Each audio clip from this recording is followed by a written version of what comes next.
All right, it looks like it's about time here. Um, well, welcome everyone. I hope everyone can hear me. This presentation is Student and Faculty Online Engagement and Resource Centers and will be presented by Bethany Huxford Davis.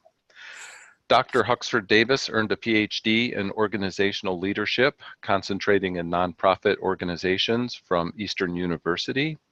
She holds a Master of Science in Organizational and Human Resource Development from Abilene Christian University.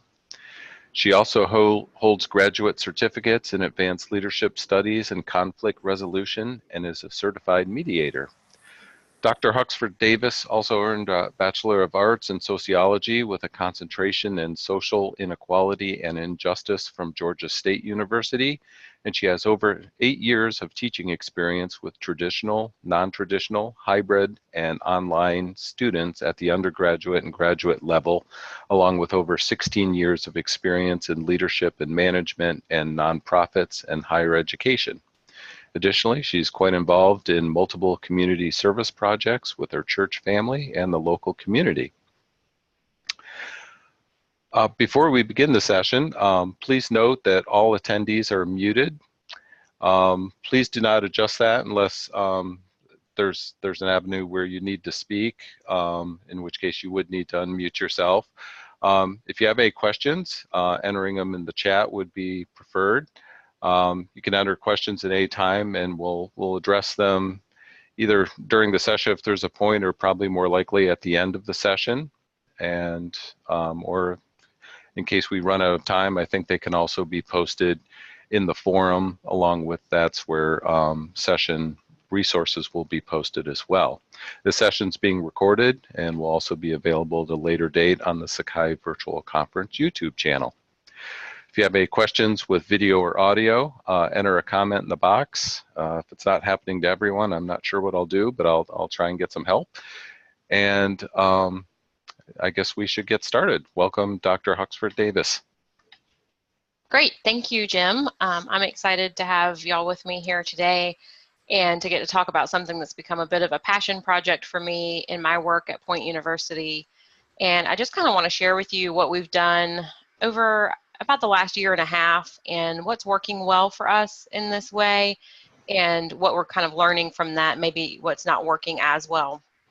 So one of the things that we realized is that we needed in our department, and I teach specifically in the College of Graduate and Professional Studies Business and Leadership Department, we needed some way to make sure that our students had a central location to grab resources, particularly in terms of APA writing style resources and guidelines that we publish and things we want to remind them about through announcements, and then realizing very quickly after that that really our faculty needed this even more than our students did. Same thing in terms of resource availability. And as you'll see in what I present today, the biggest game changer for that has been a really easy way to reach out to both groups of people, so both student community in our department and the faculty community, and breaking that down even further to be able to reach out specifically to who's teaching for the term without having to use email, and just have kind of a way of storing everything they need in one spot. So what we learned is that we needed the centralization of information and also to make sure that faculty knew what was available to students. So one thing that we've heard a lot from our faculty, particularly our adjuncts, is I have no idea what resources are available to my students. Now that's not necessarily the case, or it shouldn't be the case. They should know in a lot of situations what resources are available, or they've at least heard that somewhere. But again, trying to retain all that information, especially if you're teaching for more than one school, is challenging. So we wanted to make sure that faculty had a way to know what was also being pushed to the students. We wanted to increase a faculty's ability to problem solve. So instead of emailing me or my department chair or someone else on our full-time team constantly with questions that could be answered fairly simply, we kind of wanted to provide a solution, much like you might say to a student, have you checked the syllabus? We wanted to find a kind of have you checked the syllabus solution for our faculty as well. We also wanted to find a way to create some level of online engagement outside of the classroom. We're almost exclusively online for our team. We do offer a small set of classes through Zoom, Zoom connection one night a week, but for the most part, there's not a whole lot of face-to-face interaction outside of a few meetings a year. And so we wanted to find a way for both students and faculty to feel connected and feel that human component as well. So we created 2 project sites in Sakai. I created one for students. That was probably about 18 months ago. We load the new students to our department every term. I get a list through our IT team, load them into the project site. And then just this summer, I finished the faculty one, which I think has been really more helpful in a lot of ways. And I'll show you some examples of that here in just a minute. And really the biggest thing that we've done is load them up with resources. So it's kind of become almost a catchphrase on our team to say, oh, we should put that in the faculty center, or who's put that in the student center. I manage both of these sites for our team, so we kind of have one centralized way of making sure information is current and updated and there's no confusion there. But it's just become kind of starting to become, I'll say, natural that we think, oh, we need to make sure this is available in one of those centers. So with the Student Center, this is kind of a quick overview of what it looks like. We've just put some basic information on the overview page, much like you would for a course. And then the most heavily used tool for us is the announcements. So for example, I spent some time earlier this week setting up an announcement that's going to remind our students of their Thanksgiving break here in a couple of weeks. Very important announcement to them, of course, but just making sure they're aware, hey, you're not expected to show up this week, but you do need to come back the next week. And then we've used the forums, actually a little bit of success with the polls, just getting them to kind of interact and engage with us. And then we've developed pages around different stuff. So for us, one of the biggest issues is making sure that both students and faculty are on the level we need them to be with APA writing style. And so there's an APA help page. I think I have a screenshot of it for you here in a second. We've linked to academic help. Where do they go to contact their advisor? Career help, reaching out to our internal university career center.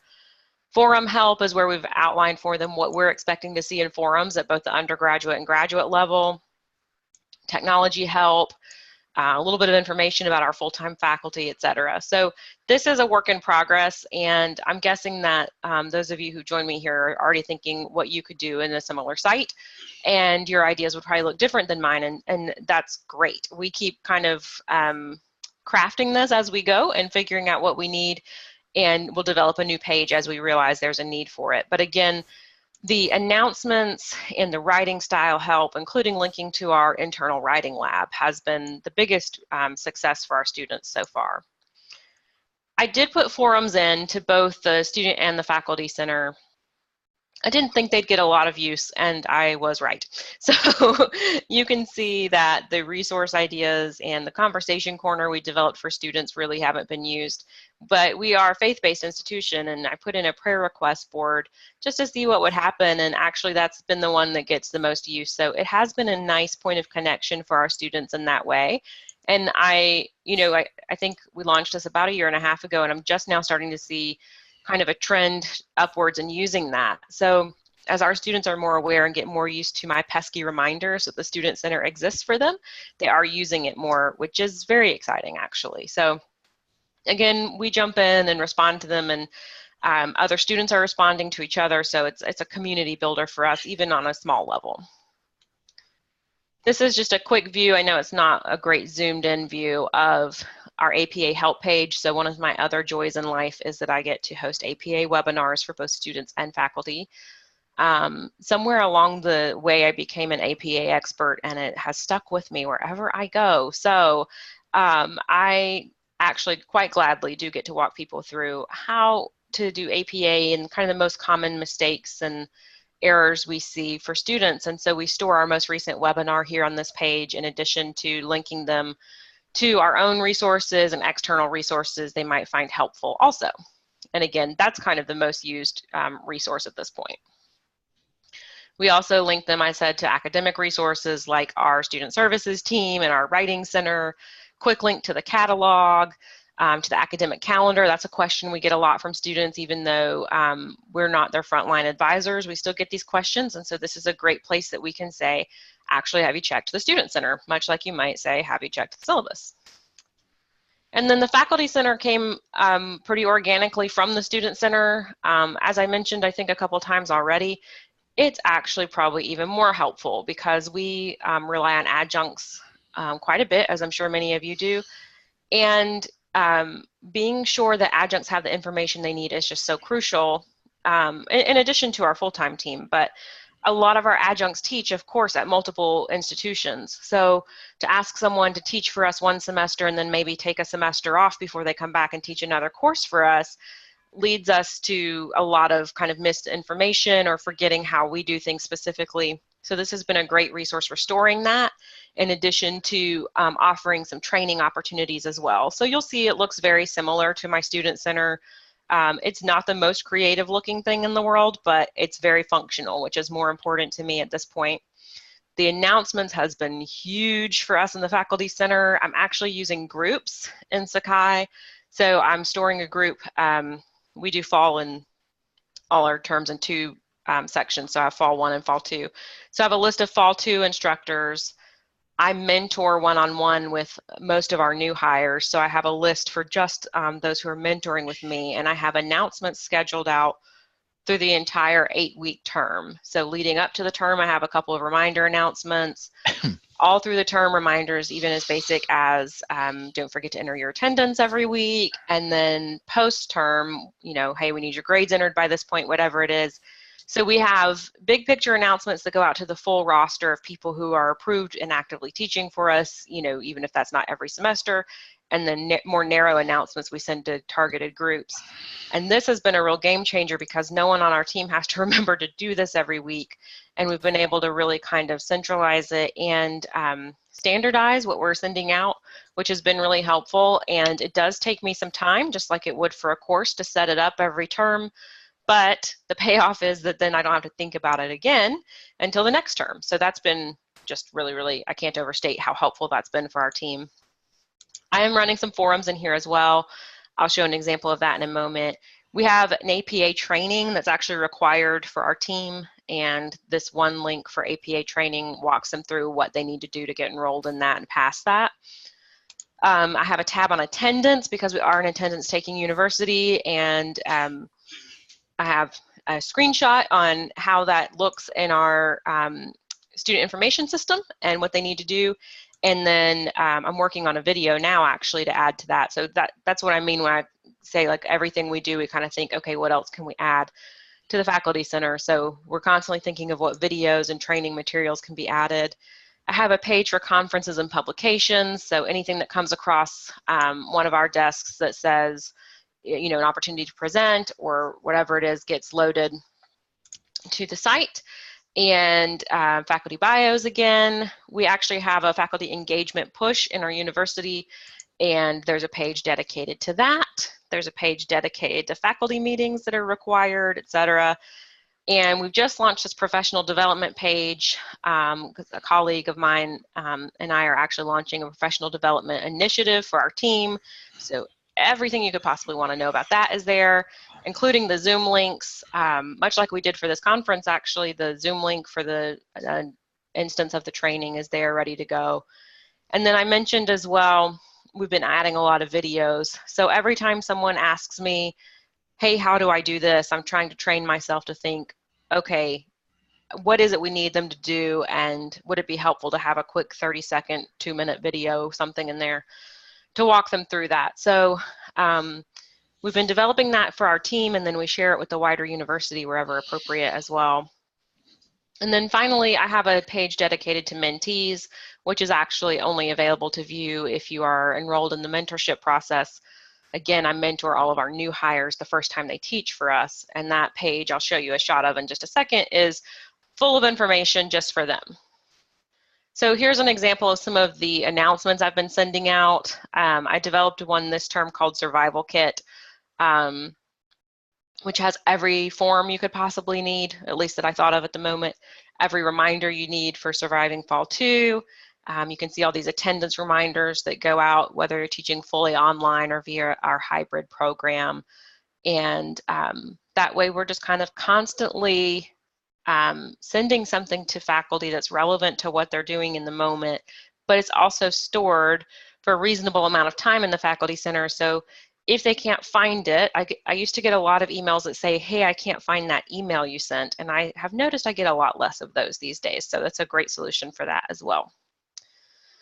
So an example of the forums, you can see our faculty have not been super engaged in the forums in terms of questions or resource ideas, but they have had some conversations in the conversation corner, and they have participated in the prayer requests some.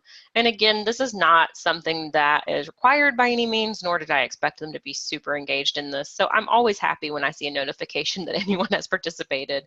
And I'm thinking of ways we can increase that without it feeling like a burden. So that's something we're kind of working on ongoing. This is an example of the conference page. Again, there's nothing fancy here. It's just a simple table and some links, but provides the information they need in one place. So again, we're not getting emails that say, hey, I thought you said something about a conference in Tennessee. Can you tell me more? And not that we mind answering questions or being helpful, but this just has solved a lot of the kind of back and forth emails for us.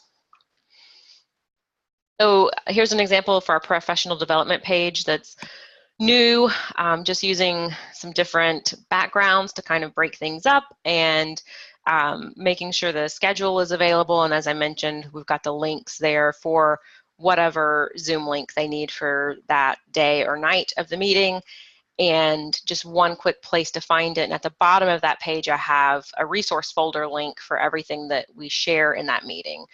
So the last faculty meeting, whatever handouts we had, we loaded them all to one spot. So very important for those who came and didn't hang on to something or didn't get a copy of something, and then we allow people to zoom into those meetings depending upon location. So it's a great place to store everything for those who aren't here in person to get the physical handouts as well.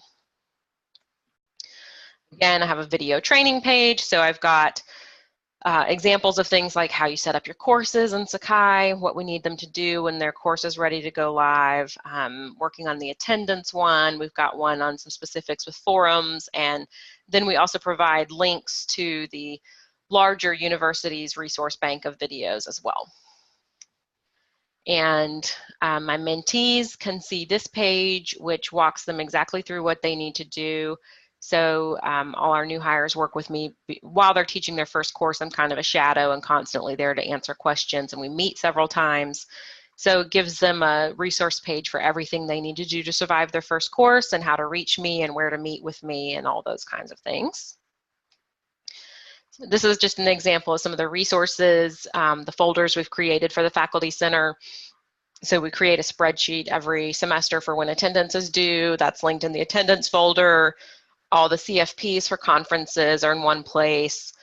All the resources that are kind of most needed I've left out of a folder, so they're very easy to find. And then the CGPS Faculty Resources Center is actually a web link over to the larger resources center that is maintained by the university. This we try to keep fairly specific just to our team and be really relevant to business and leadership, including sharing resources that might be useful in teaching a course and that kind of thing. So let me tell you what's working well for us. In the Student Center, definitely using the announcements. When I host those APA webinars, letting them know and setting announcements to go out in a stage so they know, a month ahead, 2 weeks ahead, etc. Giving them easy access to resources and training has been great. And like I showed you, they're starting to connect via prayer requests, which is important for us as a faith-based institution and an institution really focused on building community. I think they've been a bit more responsive about APA training. I've gotten more questions about it, more requests for, can you remind me where I go to find that webinar afterwards? So even if they don't necessarily make the connection that the video is stored in the Student Center, they're getting the information and following up on it, which is encouraging. And again, the faculty are actually in both centers. So all of our faculty have their own, attachment to the Faculty Center, but then the Student Center, they're also in, so they know what students are getting. So when they say, well, did you attend the APA webinar that was just hosted? And the student says, I had no idea that was happening. The faculty can actually say, well, you did, because this has been launched in the Student Center. So let's find out why you're not getting those messages. Oh, yes, I did see those. So that's been really helpful for us in making sure that faculty are a constant resource and aware of what they can do to help students as well. And then all caps for the Faculty Center announcements has been a game changer for us and really, really helpful with managing all the reminders and processes and policy updates we need to provide, especially to adjuncts. And using groups to control announcements and access to pages has been really, really big for us and helped us to really kind of direct communication more helpfully rather than having to set up an Outlook group every semester and make updates to it. We've got this one place that we can go to send those updates. And again, same as with the students, providing access to resources and training has been really, really helpful. The mentoring page has been big for me because I used to have to email back and forth with sometimes up to 4 or 5 mentees a term to schedule meetings, and now kind of got everything centralized, which makes a big difference in my administrative work. This is also a really natural transition for us from our faculty mentorship program. That's actually a required training course for everybody teaching in the College of Graduate and Professional Studies. It's a 4-week course that focuses on Point as a university in terms of what we expect of teaching, our policies, procedures, how to use Sakai, et cetera. So moving instructors out of the faculty mentorship program when they complete that successfully and immediately training them that this business and leadership faculty center is available for them as a feature of our department has really helped kind of keep people engaged and get used to the pace and the way we do things. And I threw in some research here because this is an area that I've done some work in and that's been really an important part of my work the last few years. And this is really just a critical area of support for adjuncts especially. So making sure adjuncts feel supported, that they have resources, that they know where to go, where to get those resources. They feel like they're a part of a team and part of the university, even if they're not working for you every term, is a really valuable exercise. So if for nothing else, and we've made some of those connections for our adjuncts, it's been a success. This also relieves my department chair of stress in terms of making sure faculty have what they need. It's a one-stop shop, if you will, for our faculty, and that's been great to take that pressure off of her.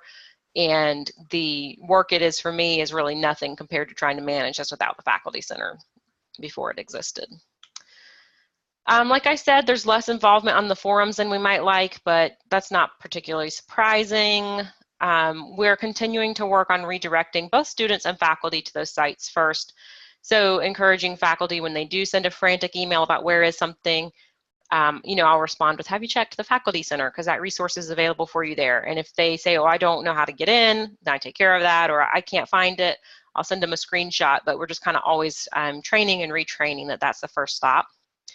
And otherwise, I thought on this slide for a long time, I have to say it really is working great on both sides, both with the student and the faculty. It's been a really good solution for our team. So out of this, actually, I presented this to our academic council, and so several other departments are starting to create their own sites now as well, which is great. They used some of what we developed as a template to make sure we have some consistency, and then they're customizing it to what works for their team. And that's the beauty of this, of course, is that a project site, much like any Sakai shell, is really flexible and adaptable to what you need. Again, we keep saying, oh, we can put that in the Faculty Center, so we continue to work on adding things as a big next initiative. We're continuing to think about how we increasingly direct everyone to those sites. We sent a survey to students. It was not widely taken, which is not super surprising, but we're getting some feedback from faculty about what's helpful here as well and trying to make adjustments as we go. Constantly adding videos to save time and resources in terms of like hand holding on certain technical matters and Sakai especially. And then here's an example for you. One of my colleagues was nice enough to share her department's page with me, and so here's an example of what another department has done. And so you see some of the same stuff like faculty engagement, and then her pages reflect, like student attendance and student late work. So it's a little bit different, and it's what's working for them, which is awesome because, again, there's no reason that this has to look the same for anybody. It should be customizable. And I'm glad if you want to jot my email address down to answer any questions. If you decide you want to develop something like this for yourself and think of a question after we wrap up here today, then I'm always glad to help you out. So just shoot me an email. And if there's any live questions, I'm glad to take those now.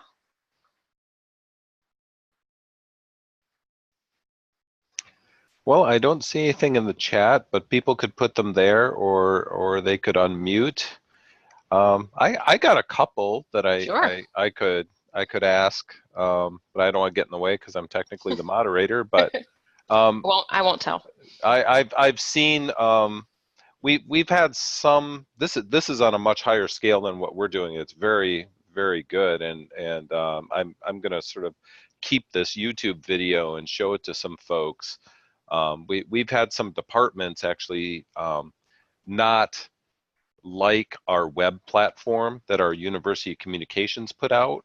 And Uh-huh. of course, they're familiar with Sakai because they're all faculty, and they've used that to sort of communicate and put out information and resources.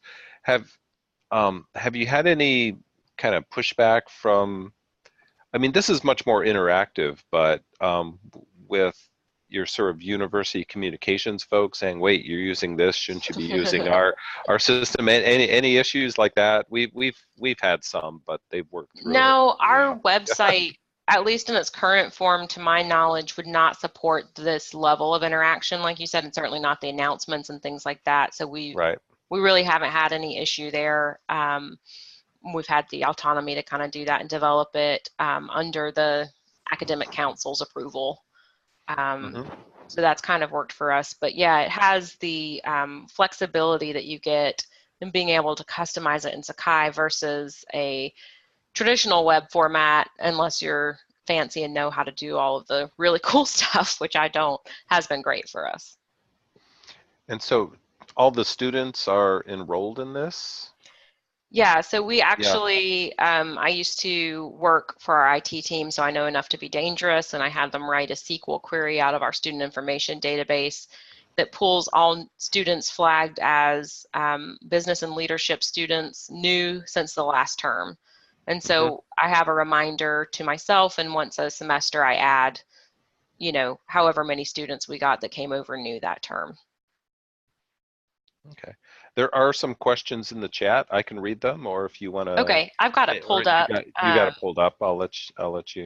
Yeah. Okay, so a plan for what we do with old discussion forums, make changes and delete. I really don't have a great plan for that. If I had some that were functioning right now that I thought would be useful as FAQs, I'd find a way to leave that, maybe relabel it FAQs or something like that.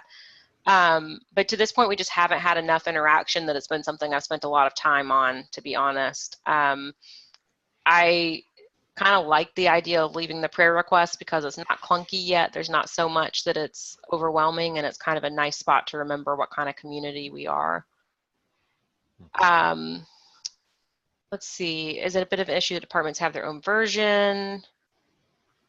Um, so I did create a template for people to use with some essential information that needs to stay in terms of faculty engagement requirements and attendance, basically.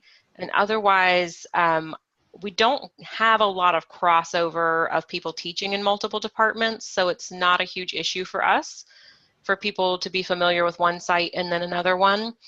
In terms of staff, we don't have staff that are accessing these sites. It's just faculty. It's just internal departmental full-time faculty running them, and adjuncts have access to them. And as far as what content lives on the same sites, it started from that template, and then we do have internal staff employees who run Sakai who would have access to everything if there was a question of what was available. Does that hopefully answers the questions?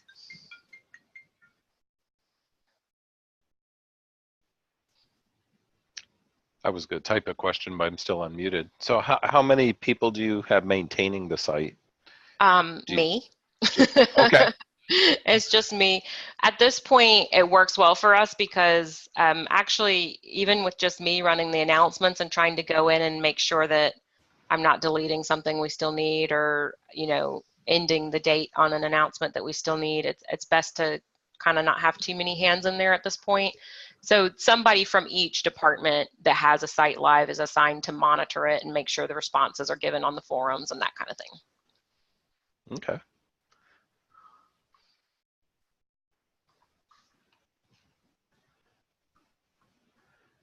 So do we have some other questions? I don't think I see any more unless I missed one. Mhm. I think I got the ones on the chat. Yeah, I think so. It is tough to get buy-in, I think, on the discussion forums. I Not don't know. unlike teaching a regular class. Yeah, I don't know if anybody's going to have a solution for that ever, but We'll keep working at it. Like I said, we're just kind of seeing what works for us and having fun with it. And if anybody has a question after the fact or wants to talk about it, I'm glad to do that anytime. okay, that sounds good. I guess I'll take one more minute for a question. Speak up, and if not, I guess I'd say thank you, Bethany. And the next session should be starting at, I won't say 3:35 because people could be in different time zones, but I would say 35 minutes after the hour from wherever you are. Remember that I think you'll be posting your session resources up into the forums area if you haven't done that already, correct? Or your presentation? I think so. Okay. And okay. Well, thank you. Thanks, everybody. This was interesting. Yeah. Yeah, thanks. All right. Take care.